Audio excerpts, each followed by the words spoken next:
Thank you for watching Truth and Justice with Vivian King. I have with me Danny Sneed as a co-host tonight, and I also have Damion Walker. Tonight we're going to talk all about Damion's new journey, venture, and interest with cognitive justice. So without just hesitating and taking a long time, you know, this show is produced and recorded to teach you more about the criminal justice system, all aspects of the criminal justice system, from top to bottom, left to right. So tonight, we're talking about cognitive justice. So tell me all about this organization, what it stands for. I know it's a nonprofit, why we have it, how you got involved in it after all these years. So thank you. Thank you so much, Vivian. I'm glad to be back. It's been a while. Know it. Yeah, it's been a while. Got back with Danny, the co-host, so we back in the saddle. Yeah. Back in the saddle, baby. Putting the band back together. So again, I thank you, Vivian. So again, I'm Damion, man. I started Cognitive Justice in 2021, and the goal was to be able to work on justice issues. I'm very passionate about what I went through in the justice system, incarcerated at the age of 16. Released at the age of 33, so incarcerated for 17 years. But also at the age of 16, I had 16 felonies. My first time being arrested, I had a high-speed chase.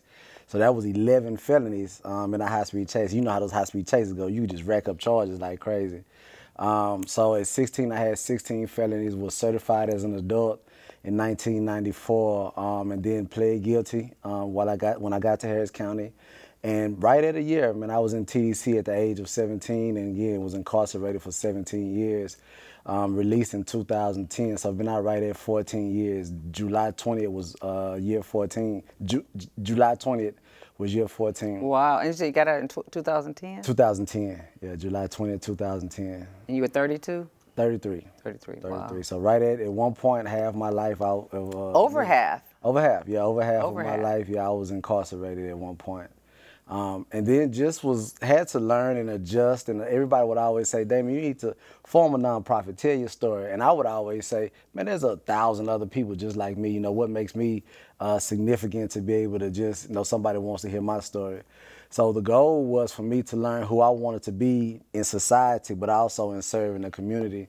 And my service came with just helping people like me, justice impacted people. People that was juveniles, being able to assist them, men that was getting out, that was in their 30s, that kind of thought life was over, because I thought life was over when I got out at 33. I didn't understand that 33 was still young. So though I was going to college and doing a lot of other stuff, I still was like, man, I'm just waiting to find somewhere and sit down and get on this job and just ride the rest of my life out.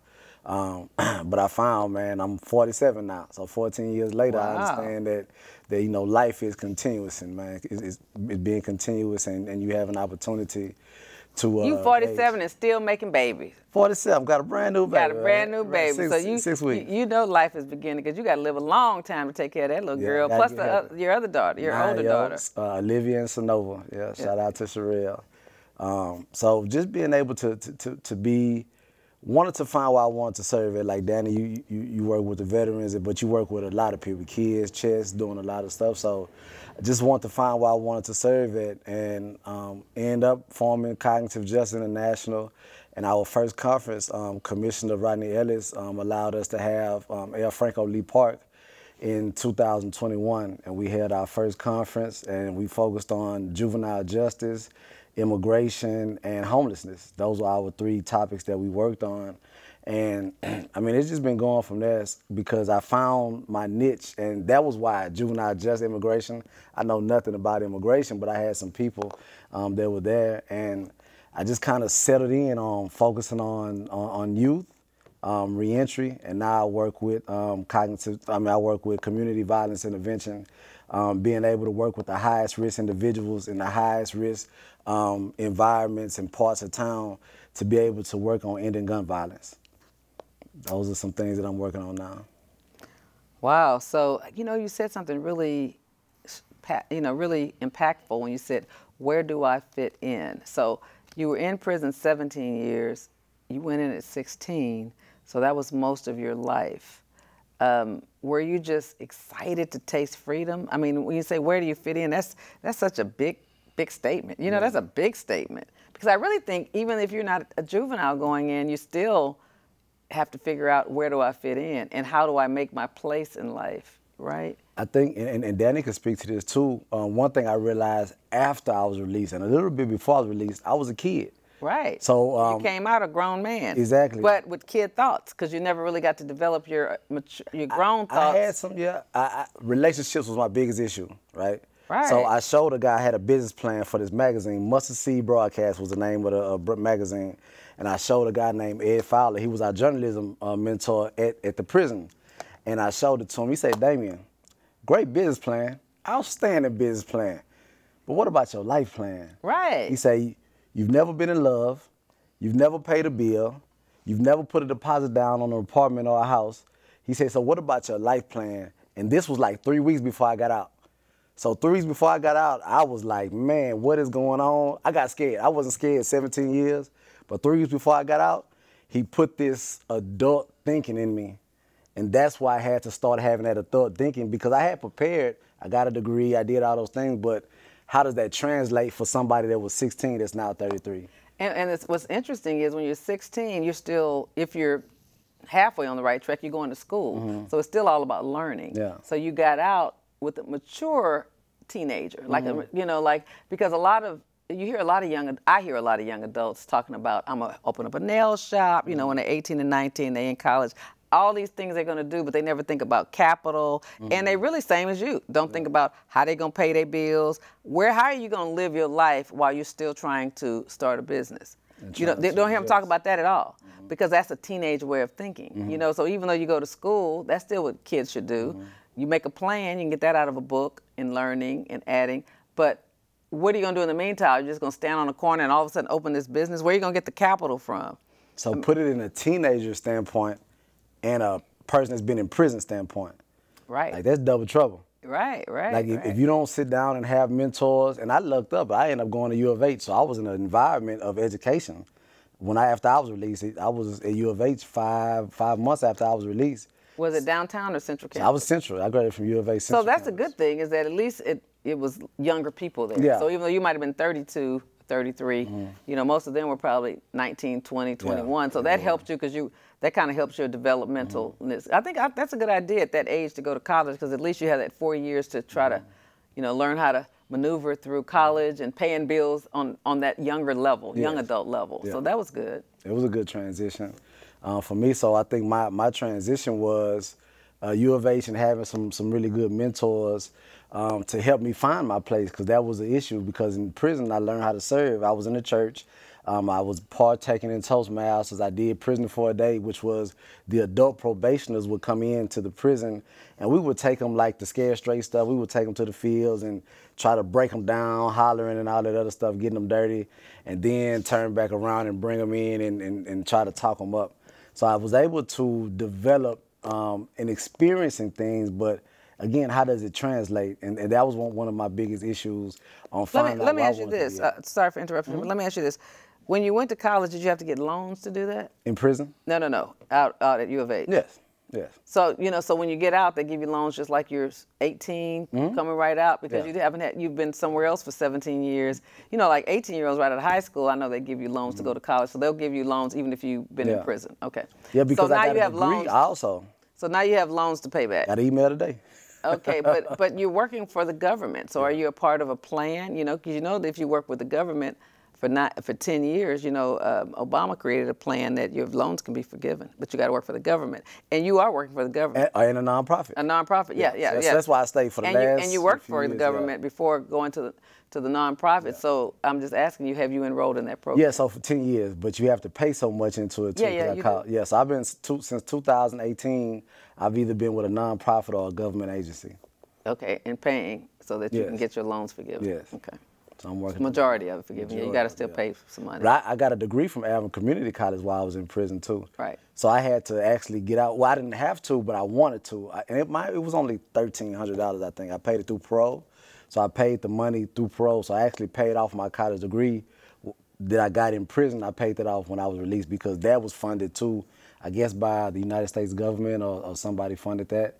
Because I also was a youthful offender. I was a kid.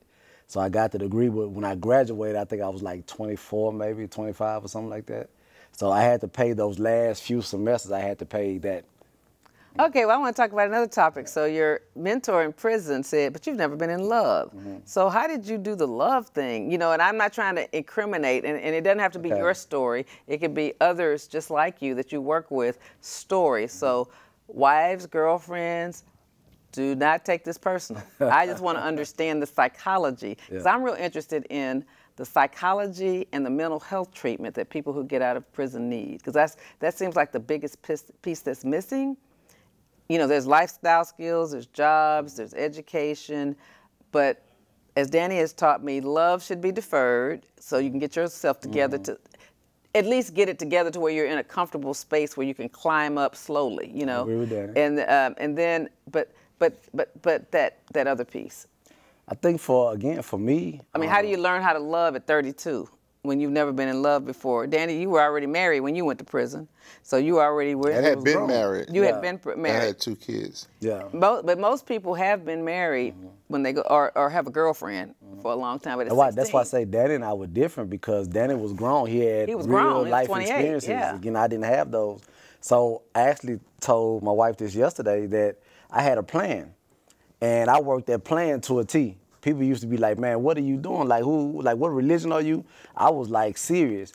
But when it came to relationships, that plan didn't work. No, you can't plan love. No, you can't plan it. So it was just me. Biblically, I understood what love was from reading the Bible, but experiencing it, it was just like, I actually was dating a girl, and I told myself, I say, man, do I love her? No, you just want to have sex with her. You just got out of prison. Well, that was a while later. But I was like, do I love her? Yeah, we're going to have that talk tonight, but I guess you got to learn how to have sex right and everything. It's about 32. Most men have got, you know, they got a routine by then. Yeah, no. I was pretty strong. I had muscles back then. I know, but they got their tech. Well, it's not about your routine. It's about routines that please women. Yeah. So you got to. I had to learn a lot. Let's say this. Yeah. And you continue to learn as you get older. Yeah, I Trust had to me learn. on that. Trust you. I had to learn. So, but mine was just being able to be vulnerable. I had to learn how to be vulnerable. Yeah, because you had to be tough for 17 years. I had to be tough. And still, in that vulnerability, I still remain tough. I still remain like, man, this is the way that it has to be. And those are things that we don't understand coming out of institutions and coming out of sometimes just getting yourself right. Because now you got your stuff together, what you think, and now everybody else has to have their stuff together. And now they have to be brought up to you. However, you're still also adjusting to who you are. Once you decide to change or once you come back into society, now you're adjusting to who you are in society. Now you're adjusting to who you are as the person that's actually changing. So that's why Danny said that. I think you should give yourself time. And I did. I gave myself time. How much? 3 years. Not for serious relationship was like 3 years. Oh, yeah, that's good. A serious relationship was like 3 years. And I didn't have relations for a whole year after I was released. That's how serious I was. Like I didn't come to like get out to have a bunch of sex, like, because my goal was, I always felt that if I messed up, because my mother died, grandparents died, who was gonna be there for me if I went back? Right. So I was like, there's no such thing as going back. Yeah, no, you had to stay straight. Yeah, so I didn't want, and this is and not. relationships can make you fall. Oh yeah, that's what I was finna say. This is not. We fixing to let you in because we know you got a lot to say on this. I'm listening. I'm listening. So I'll say this, I'll pass it. The thing that I saw while I was in prison was, and this is my statistic, most men that continue to go back to prison, in some sort of way it's related to a woman. In some sort of way it's related to a woman. I mean a high percentage, trying to impress somebody, getting mad about how they have related. So when I saw that, I was like, one, I don't know how to be in these relationships, so let me take my time and focus on me, because in general, this is gonna be here. Right. So I mean, it was a whole year plus before I actually had a relation. Yeah, I was. Is that when you got your daughter? Nah. Okay, so that was practice. Okay, yeah. Got you was practicing. Well, you got to practice love too. You got to practice love. You got to learn how to love. Okay, Danny, what you got to say? I just want artists to be aware that Damion is an anomaly. He is not the status quo of what generally happens when a person is in prison and they get out of prison. The steps he took to get an education and get a degree, and then to get out and still have a focused plan to take that degree and do something with it and go to school is very, very rare when you're dealing with someone that's spent a long time in prison.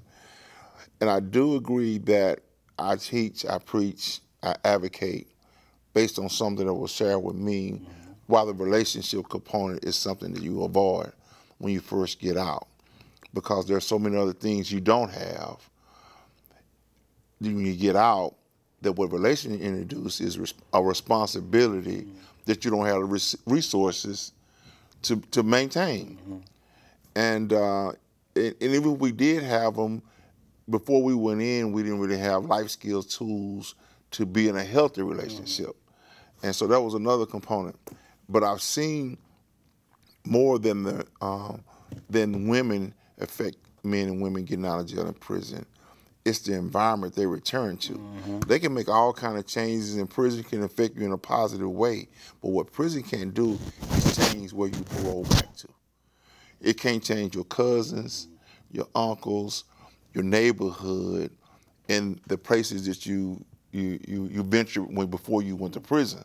So when you get out, yeah, you feel this newness, but because we're a creature of habit, the familiarity of some of the things I did before speeds up faster than you learning something new.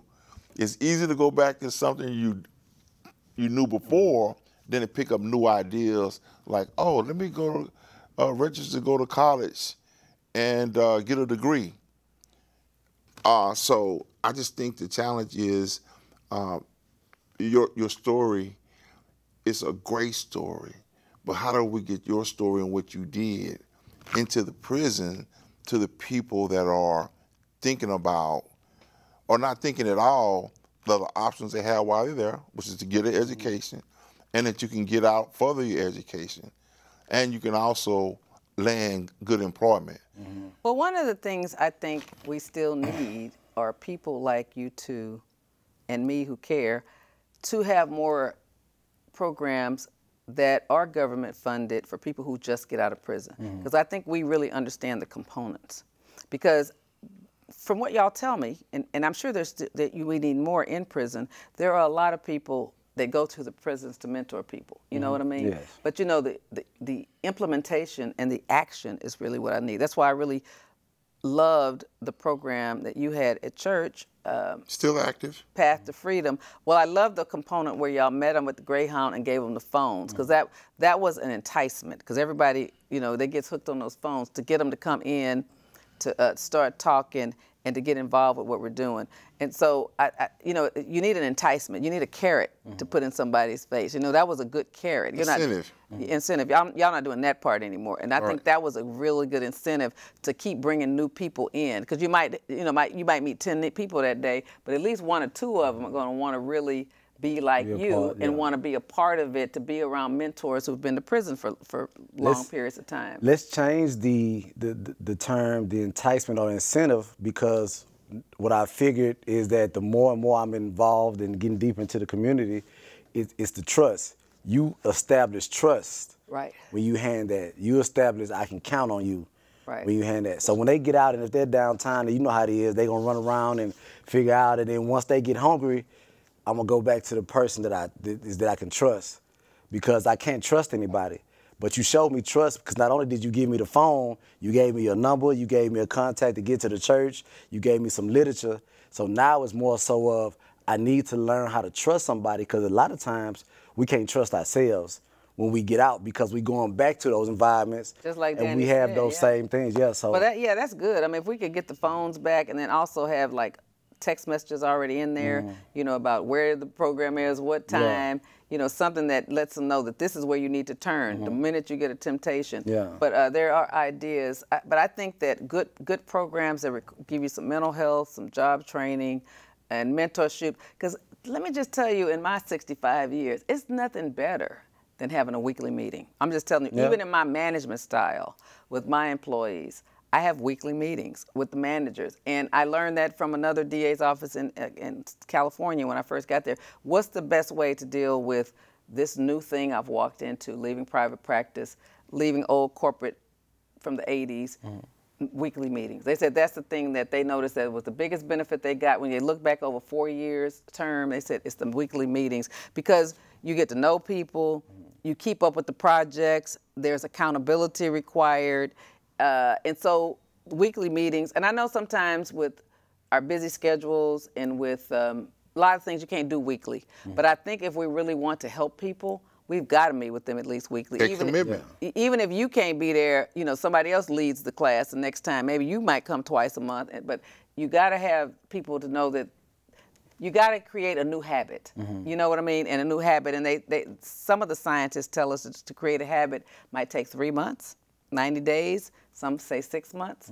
But, you know, you create a habit, and then they know. It's kind of like, I don't know AA, because I've never been to AA, but I think that it has a lot to do with the habit, you know, the support system and the habit. Because I know people who've been sober 30 years, and they still go to AA every week.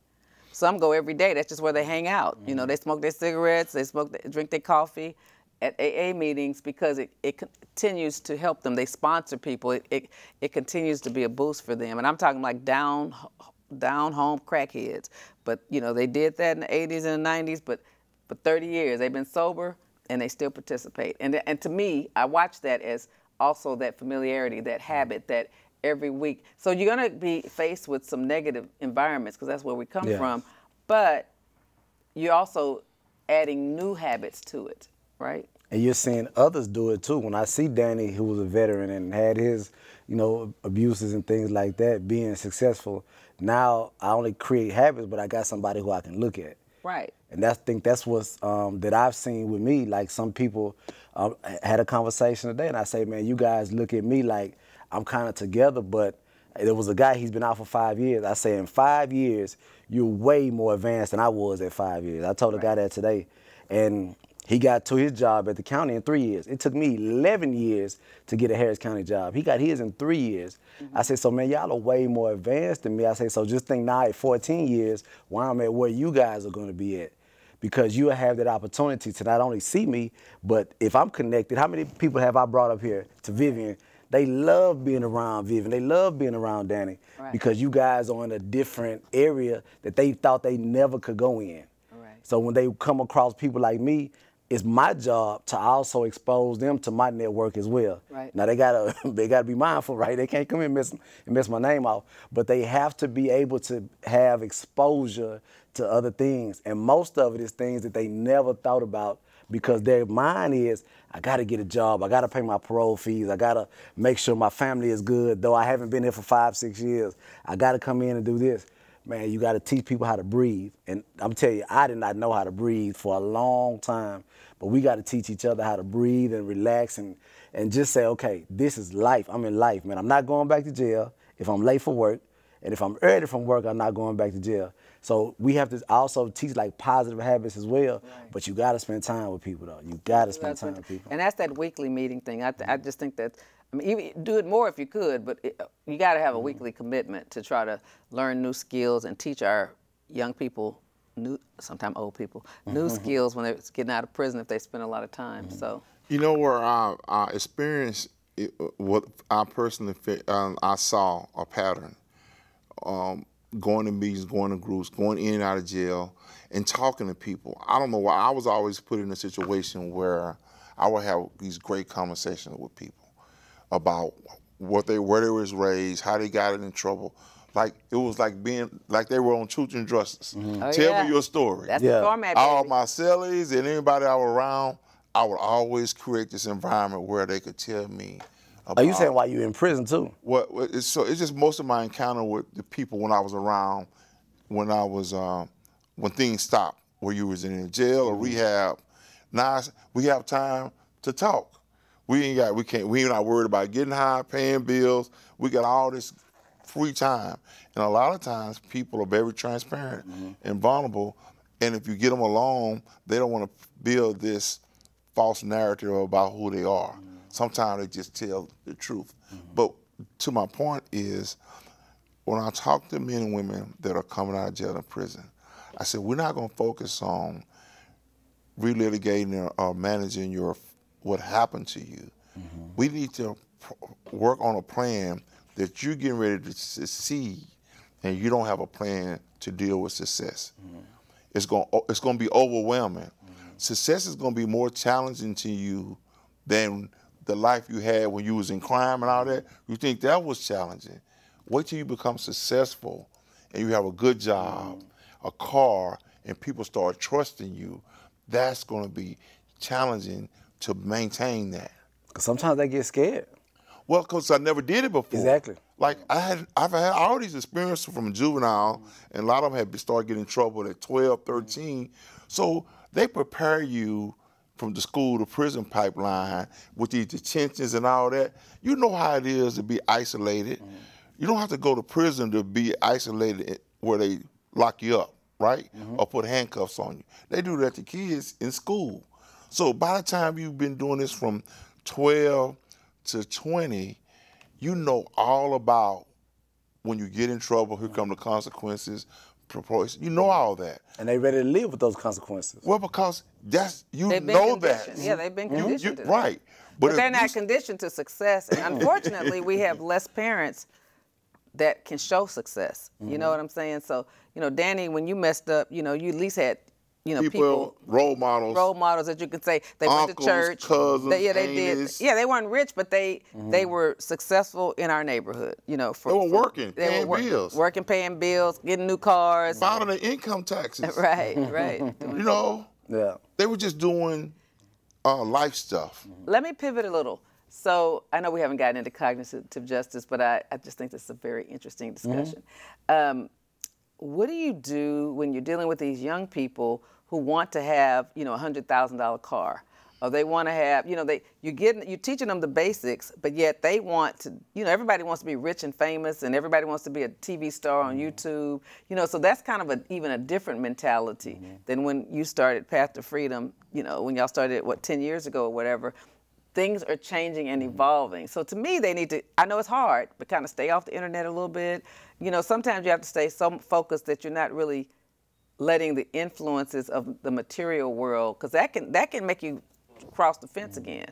You know, thinking you can hit a quick lick or steal at work. You know, because you can start getting a job, but then when you start wanting things that you can't afford, how are you dealing with your mentorship and your program with those challenges? So, a couple different ways, but one thing I tell them, I say, what gangster do you know in your neighborhood making $100,000 in the street? I say, because if he was making $100,000, I'm gonna show you what that lifestyle live, because I've made $100,000. And I come home. You were a car salesman. I was a car salesman. I made $100,000 a couple years. So I'm telling them, like, I had a house, I had cars, I could take my family on trips, I could go spend $500, $600, $800 at Macy's or the Polo Shop and come home and be okay. I say, how many people in your neighborhood do you see that's making $100,000, if that's a standard? Because everybody say, I want to be six figures. So show me that. Now, let me show you my homeboy who got a plumbing company. Let me show you my homeboy who got a CDL company. Let me show you my manager who's a manager of the car dealership, and he's making $200,000, $300,000. Let me show you that. Now, if you get these skills, this is what you can have. And now you don't have to worry about going to jail. Now you don't have to worry about your mom crying or your little brother and sister, something happened to them because you're not there, because you're the breadwinner. So I told the kid this, give me 4 months. Just give me 4 months, man. Let me help you enroll in this class. As we enroll in the class, we'll help you find a job. We'll also help you get all your supplies. So let's go through this process. I say, but give me 4 months. And if you're 18, 19, this 4 months gonna change the rest of your life. I say, if you want to go welding or plumbing, I said, let's do that. But let me explain this to you. You got to talk to them like they professionals. I said, you're 24. We got a bunch of programs 18 through 24. Welding, you want to get your CDL when you're 22? I got you. But you're going to have a relationship with this agency that helped you. Just like I told you, I'm going to make sure that they understand that they have relationships, that they have to come in and use emotional intelligence and cognitive behavior intervention and show them this is how you build relationships. So that's one way. The other way is I'll tell them, okay, what do you really want to do? Let's talk about what you want to do. And when you tell me what you want to do, let's make a plan for what you want to do. So in 2 weeks, when you text me, again, I got a text message. When you text me, nah, man, I'm done. Then you call me back in 3 days and say, man, hey, let's do it. I'm with you. But you got to tell me what you want to do, because now that's what I'm going to hold you accountable to.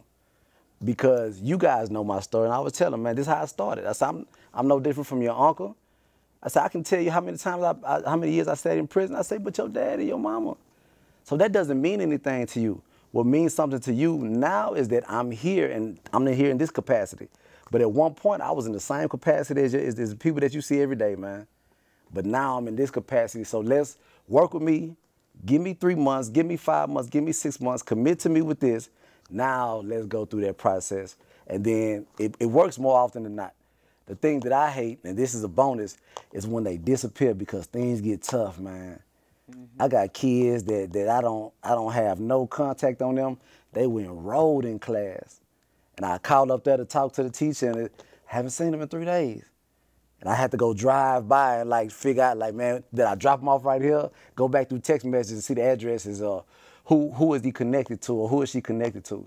So those are things that hurt because we put so much time in, but when it gets to that point for where they get frustrated, if they haven't spent enough time with you or somebody that they trust, all that work at this point will go to the side.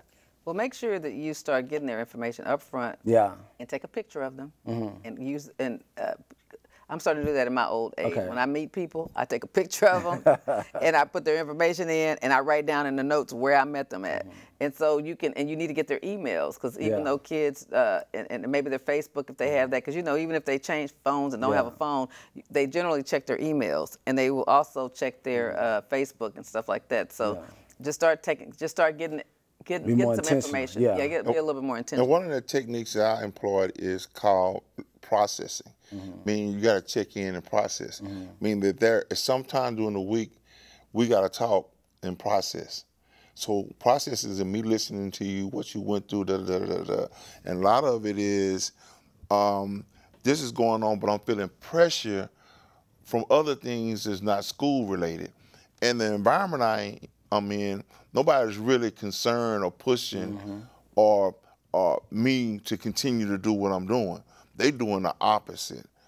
And here's the real deal breaker, getting involved in a relationship.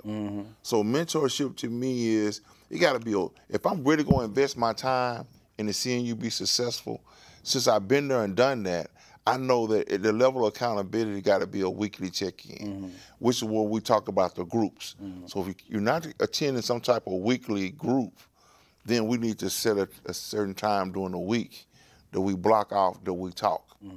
Let's process. Tell me how your week went. But I want you to answer, though, too, about when they want more than their pocketbooks can afford. It's called unrealistic expectation. Right, but how do you deal with that and try to help mold their thought processes so they don't want to drive a BMW or Mercedes, 3 years after they get out of prison? Well, we talk finances. And here's another one. We institute and try to get you to go to a financial freedom class and educate yourself on how finances really work, how interest rates work, how it's great to save money. Do you have a checking account open? We have bankers come into Path to Freedom meetings to come in and say, if you're just out of prison, we got a program set up at our bank that'll allow you to set up an account that will help you manage. Even though you don't have anything, the only thing we ask you to do is put in $50, and then we're going to help you, educate you how to learn how the banking system works. So they came in and agreed to partnership with us. But I'll tell you, everything I learned, Vivian, is taking first-time homeowner classes. I probably have taken 4 financial freedom classes. And I was interested in learning what people were doing their whole lives. I had never been a part of the process. But is that why, because I was going to ask you this, is that why you did it? Because that was repetitive. So did you have to continue to go back to get the information? You learn a little something every time you do it. Yeah. No, they were offering it. Like the church offered it a couple times. Organization came in, they wanted to do it at their Path to Freedom. So it was opportunity, and my job, Greater Houston, family of Houston, said if I took a financial class, they gave me a loan for a car. If you complete the course, they would help you get a loan for a car, but you had to take the financial freedom class. And if you graduated from it, the reward was they would help you get your first loan on your first car. And I think it was like a $12,000 loan for a car. And it was some things you had to do, but you didn't have to have the money down and all that. So every time I took those classes, those were $1,700, $1,800, $1,500 classes, but I wasn't paying for them. I was just in a position where they were being offered. And they still do that to this day. You can find your organization private partnerships. I need that partnership. Well, so that's a great component to have because, again, go back to what I said. What good is it you to get out and become successful, have money, but have no education of what people do with money? I still don't think you answered my question on when they want a Mercedes, what do you do about it? Now, you can tell them to go take the class, but what if that's like... I will share some of the things I learned from the class. Okay. How unrealistic it is to want a car, and I will look at the numbers. Do you know what the interest rate is? Do you know how much money down you have to have? Look how much you make, and look how much it will cost to drive that type of car. Insurance, putting the whole package Insurance. together. So I'll talk about the specifics of what it is besides you just see the car. Have you ever went into a dealership? Do you know what they're going to ask you when you first go in there? They want to know, you're going to have to show them bank statements for the last 3 months. Yeah. You don't even have a bank account. Yeah. Yeah. So First things first. Okay, well, let's pivot to cognitive justice. Yes, so tell me about the organization and what you're doing this weekend. So cognitive justice, what we've been doing lately, recently we held a community workshop, 4 weeks, 6 sessions on the weekend, and we had community organizations come and learn about community violence intervention, emotional intelligence, and cognitive behavior intervention, ecosystem building and community building, and have them to understand about working in the community. Because a lot of people want to come and do either CVI or public safety stuff, but when you're doing and you go deep in your service into the community, you deal with tougher issues of the community. You deal with people that have been raped. You deal with people that have been shot, that have shot people, and parents, like we talked about, parents that have issues that they need counseling for, but their kids are 15, 16, 17, 18, and all they do is holler at their kids. These are things that I witnessed, and so now you're saying that you want to go deep in the community, sometimes just to get funding, and that's not fair to the people that you're going to serve. So I held a training because I am, again, I told the guy this yesterday, and I was trying to tiptoe around it, and I was like, hey, man, no offense, but, like, you're not where I'm at. And he said, I take no offense. He said, because I know I'm not where you're at. I know that you're in the trenches, and that's not where I'm at. So I want people to understand that I've had the privilege to go deeper into the community and deal with some deeper issues, dealing with community violence intervention and dealing with all type of stuff that I work with. So my goal now is to be able to take that information, bring it out, and help organizations understand if this is your service area, this is who you have to be as a leader, but this is who your people have to be as servants to your organization too. So we did a 4-week community workshop, and then this week what we're gonna do is Sunday we have our first ever peace pop-up. Pop-up stands for Protecting Our People, Uplifting Peace. And we are going to the communities to work with the OGs, it's the seasoned community members, those that are high risk, and tell them, hey man, we would like to be here to help you guys walk through understanding what public safety is for your community. And I'll give you some portions of it because all people see now is the flyer. But there's a bigger plan behind that. So we have one in Acres Home this weekend at Sylvester Turner Park. October 5th, we have one planned for Sunnyside Park. November, we're in Acres Home. And December 21st, we're doing a peace pop-up party. And I'm telling people, y'all, we're gonna get ratchet, we just ain't gonna get trifling. So I know all my professional people, y'all come, but it's gonna be people that are enjoying themselves. I'm not stopping nobody from enjoying, Christians, Muslims, whatever y'all come. But people gonna come and enjoy themselves.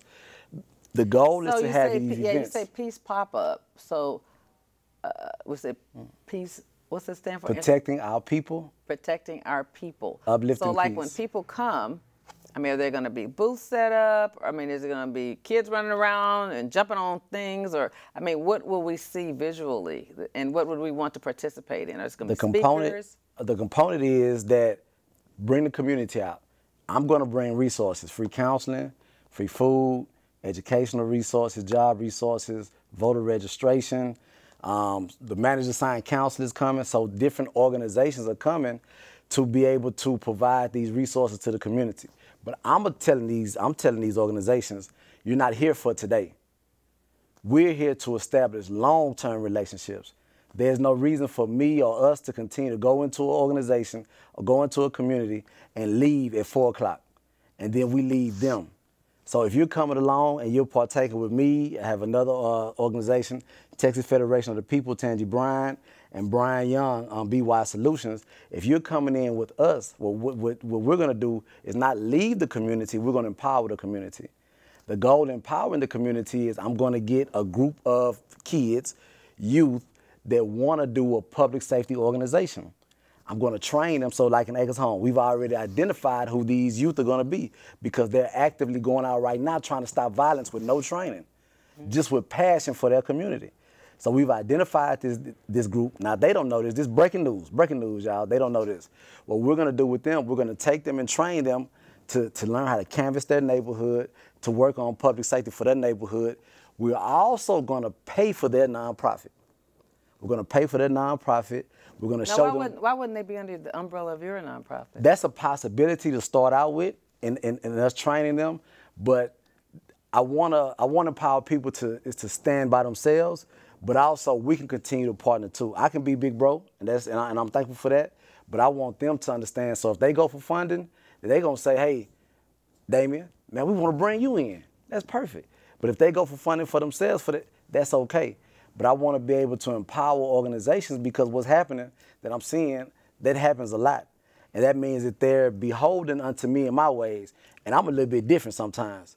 So if they want to do something that I don't necessarily agree with, I see, then you can do that. Have your own thing. But the structure-wise, I want to be able to get them structure and everything that I've learned and traveling the country training and a couple other things. But I want to make sure that these communities are not only have the opportunity to work on sustaining themselves, but the people from those communities, those are the ones that are going to have these relationships.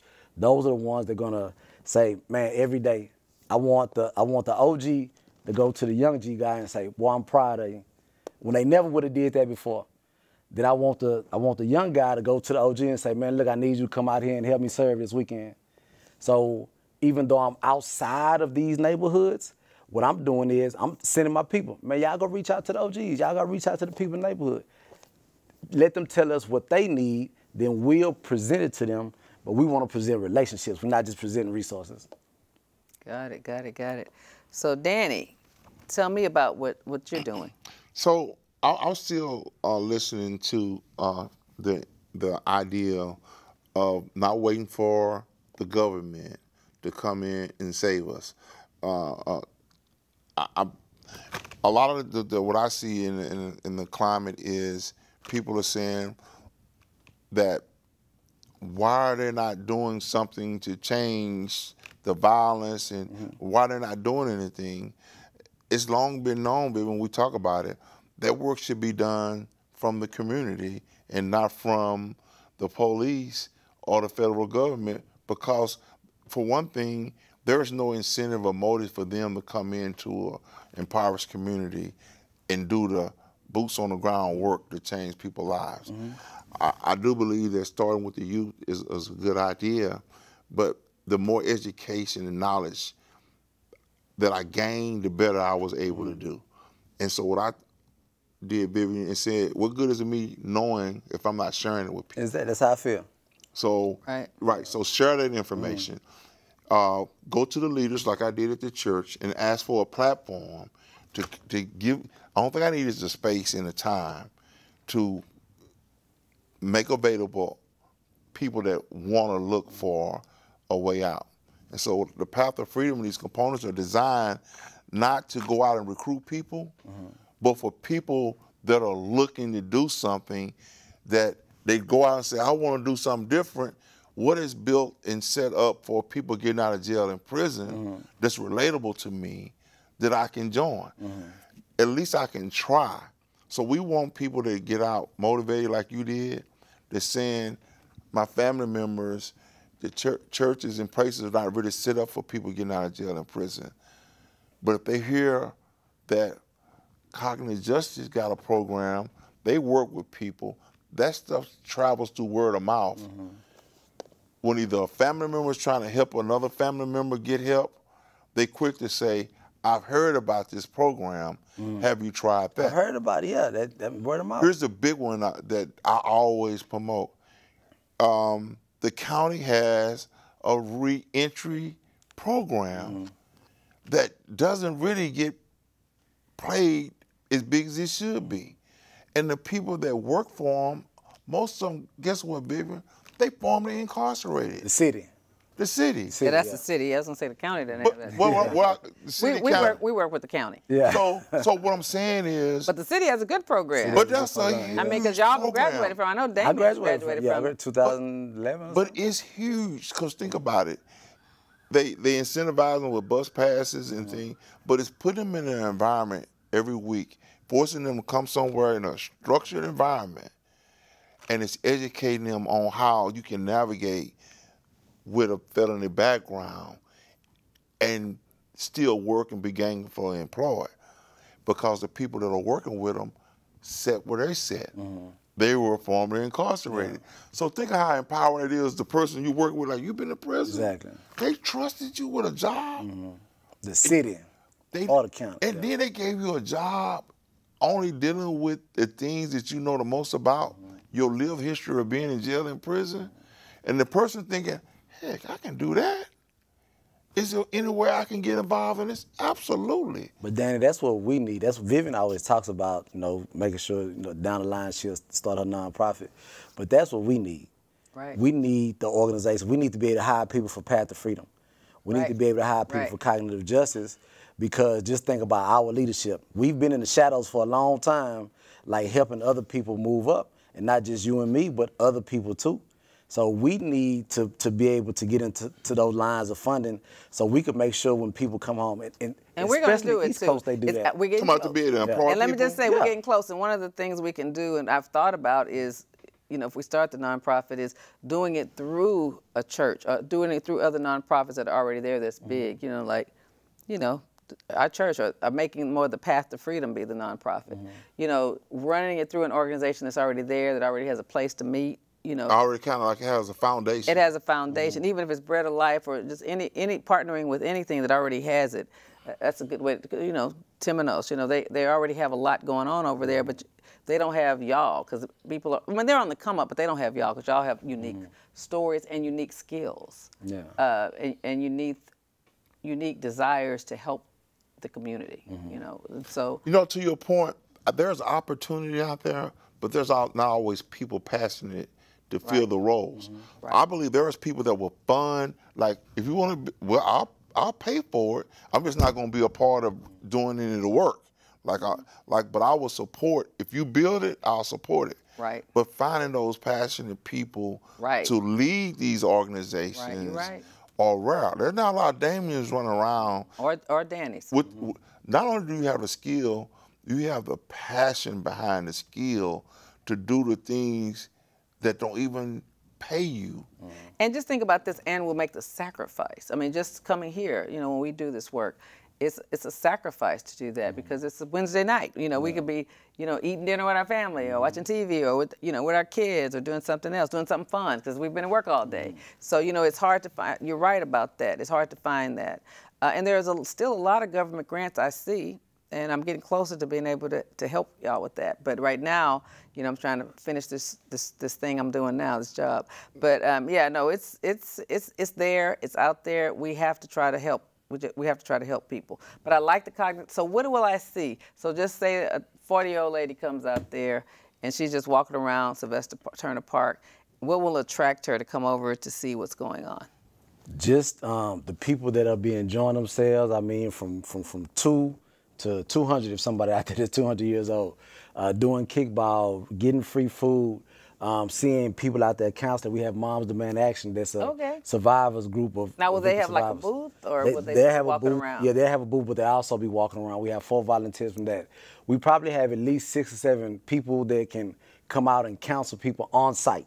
I see. And then build that relationship down the line. I specify free counseling. You get paid for that over here, but free counseling. So being able to come out and just say, hey, guys, what do you need? What can we provide for you long term? And then what type of structure do we need to have that in long term as well? Because now, who will be giving referrals? So like you say, if somebody gives you a mini counseling session, But you know, one session is never enough. So I mean, how would they get to that person, or will they be able to give them referrals? I know that person might be volunteering to do it, and they can't afford to counsel all these people for free. So will there be referrals to other free? There will be referrals, but you know, there's also like the apps, and forgive me, I don't know the app off the top of my head, but there are apps that have free counseling on the apps too. Okay. So we would also bring that information too. We want people, if you can be the resource, but also get them to the resource and walk them through that process. Don't just text it to them. Walk them through the process of signing up. Be on the phone and talk to them with them, because sometimes people don't know what to ask for or even how to ask. So being able to do that as well. Gotcha. So what else do you want us to know? Our timekeeper is telling us we have 5 minutes. So Danny, what can you add to your thoughts? Well, the thing about it is, I like the idea that Damion and his organization is taking the fight to the people and not waiting for who's going to get elected, who's in office, or even going to the people that are in power and asking them for resources to do something like this here. I met with some of the people Damion has been able to partnership with, and they all agree on the same thing. We can do this work, and they're willing to invest in doing the work without looking for the resources to do the work. I heard people saying, I want to build a nonprofit, new profit. Have you researched what a nonprofit, how it's built, and that nonprofits don't give you enough money to sustain what you're trying to accomplish? Now, if you present them to what the mission is, I want to do this, and you tell them all the things you're going to do, all the services you're going to provide, they say, okay, we're going to give you this amount of money. But they hope that they're thinking that you've already did your research and realized that's not going to be enough money for you to operate. You're going to have to go out and convince some people to work for free. You're going to need some volunteers and some community partners to come in with you to help accomplish this mission. And I don't think a lot of people realize that when they talk about, I want to build a nonprofit, I want to build a nonprofit. It's a lot more of getting people to buy into that this work is important. And the reason they call it nonprofit is a lot of the work is not going to be tied to money. Yeah, but they have to understand the structure, and I think that's the goal, to help them understand structure, but to help them understand, man, that if this is what you want to do, mission, let's start working on that now. So being able to educate, I'm not the educator. I have a partner educating them on that portion right there, right? So it's just being able to build the relationships long term, because sometimes their relationships with who they've been around since they've been 3, 4, 5, 6 years old. They've been in these communities, and that's understandable. We have to say, man, that is understandable. But we have to say, man, come out. Let me bring you out of this environment to the environments that I know. I met Vivian King, like it's an honor. I met Danny Sneed, it's an honor. But who have you introduced me to? You've let me speak at your organization. I've been with you in certain places, right? So it matters that we can help them get out of that environment and then also bring stuff back to the environment. Exposure. Yeah. So I know I want to give the statistics. Danny, you got the... Please do. We got 3 minutes. Oh, so we'll be at Sylvester Turner Park. The address is in, great email. I just saw an email. I just saw a text message, great text message. We will be at Sylvester Turner Park. The address is 2800 West Little York Road. 2800 West Little York Road. From 10 a.m. to 4 p.m. We will have free food, free resources, free haircuts, free school supplies, a lot of other free stuff, free fun, counseling. Bring your tents and bring your chairs. We have a DJ that's going to be there. We have a lot of local celebrities from the Acres Home area and around the city. We got some people from Swisher House. We got some people from Screwed Up Click that's going to come out. So we have a lot of local celebrities. The goal is to help Houston build the ecosystem of public safety through the lens of community. I need to write that down. But to help Houston build an ecosystem of public safety through the lens of community. And this is our first one, and I know that we can do it throughout Houston and all over Texas, surrounding areas, and everywhere else. But not to do the work, but empower the people do the work. So instead of coming in and say, we're going to change things, we're going to come in and help you create what you can do to better serve your community. And weekly peace pop-up calls. All right, that's what you need to do. That's what you need to do. All right, well, this has been a great show, telling your stories, and it's kind of what I've always wanted to do, like educate through stories. So, I mean, you're educating people through your story, Damion, and you, Danny, educating people about what we can do to stop recidivism, hopefully to stop people from committing crimes in the first place, but at least to say that there is life after you do it. There's repentance, there is forgiveness, there is a path to freedom. I mean, real freedom. And we meet every Thursday, Path of Freedom, at 2019 Crawford Street at St. John's downtown. It's a faith-based support group for men and women returning from jails and prison. We meet from 5:30 to 7 every Thursday, and we're committed to change the prison cycle by attacking recidivism. And recidivism is the word where you get out, you go back in, you get out, which I did 3 times. Right. What is that format like? Do y'all sit in a circle? Y'all It's in a support chairs? group. And it's about processing what happened to you and how what happened can change. You know, like, so, you know, I tell my story. This is what happened. Let me tell you how what happened got better.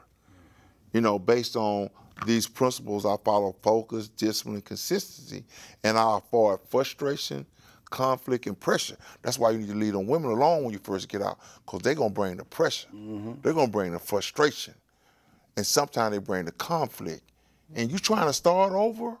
And so we push those principles like that and those ideas. And they walk away like, I didn't even think about that. That's why it's important for you to come back next Thursday, because we're going to drop some more dimes on you.